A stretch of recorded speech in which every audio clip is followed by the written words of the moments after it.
So you want to know how investors are impacting the housing market here in the Bay Area? Well, that's what we're going to talk about today. So let's get to it.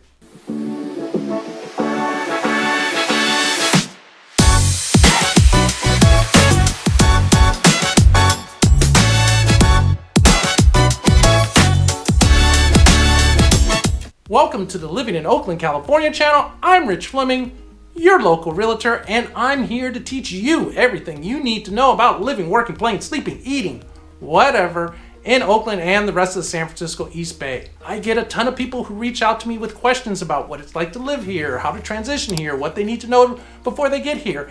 And I love it. I have moved places and not known anyone or anything when I got there. So I understand what your questions are. So if you've got any questions, you know what to do. Drop me a text, give me a call, send me an email, because when it comes to helping you transition to Oakland and the rest of the San Francisco East Bay, I got your back. Now in today's video, we're going to talk about a subject that is really impacting the real estate market, not only here in the Bay Area, but nationally. How investors are impacting the housing market for individuals. Now, for those of you that have watched the channel for a while, you know I don't do a whole lot of market updates. And the primary reason for that is twofold. One, I kind of think they're boring most of the time.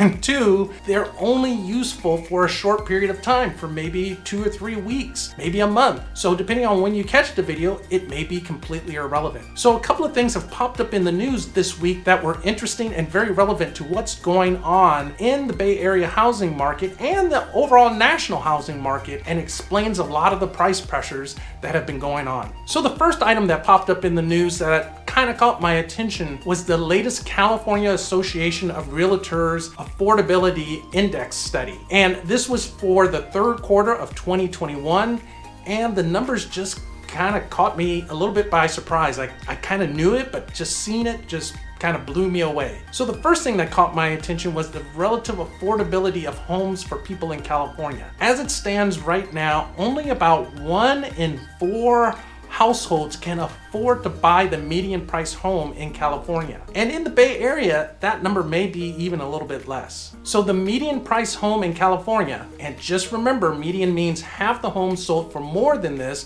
half sold for less, is about $814,000 in the third quarter of 2021. Now this compares to a median sales price of about $693,000 in the third quarter of 2020.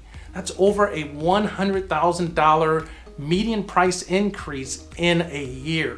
So given the price increases of homes over the last year, that now means that the average household has to make about $148,000 a year to be able to afford a mortgage on a median price home. Now in the third quarter of 2020, to be able to afford a median price home, a household had to have an income of about $127,000. So you can see the significant increase in income necessary to be able to purchase that median price home.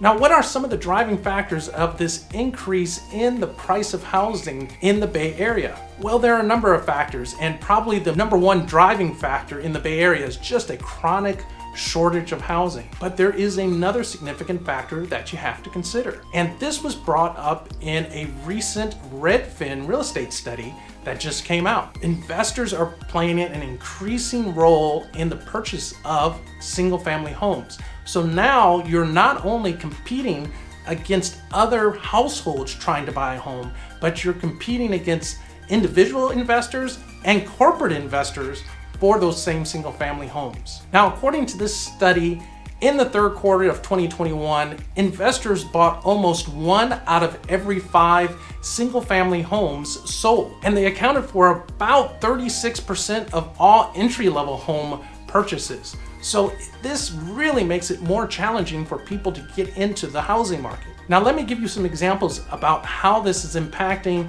the real estate market in the Bay Area. Now, in the third quarter of 2020, investors accounted for about 10.6% of homes purchased in Oakland. That has now increased to 13%. In San Francisco, investors account for about 20%. That's 1 out of every 5 home purchases. And in San Jose, it's about 14% of all home purchases. So what does that mean? Well, once again, it means that the level of competition to get single-family homes is even higher than it would be under normal circumstances. The other thing to remember is that investors aren't just purchasing entry-level homes. They purchase homes at all price points. They've actually increased their purchases in the mid and upper tier homes. So you have to remember that at all levels, you have to be able to effectively compete against the investor buyers out there. And what that means is you either have to offer significantly more than the cash buyer investors, or you have to figure out how to change your mortgage-based offer into a cash-based offer and be competitive against investors. And if you have questions about how to do that, well, that's why I'm here. Just reach out to me and we can talk about it. So if you have questions about anything I covered in today's video, I will drop a couple of links to the studies I referenced below. And you're free to reach out to me. You know how to do it. Drop me a text, give me a call, send me an email, because when it comes to helping you transition to Oakland and the rest of the San Francisco East Bay, I got your back. Now, if you enjoyed the video, please hit that thumbs up button so YouTube knows to show it to people with interests similar to yourself. Hit that subscribe button and hit that bell notification so you know each and every time I drop a new video, and I will catch you in the next video.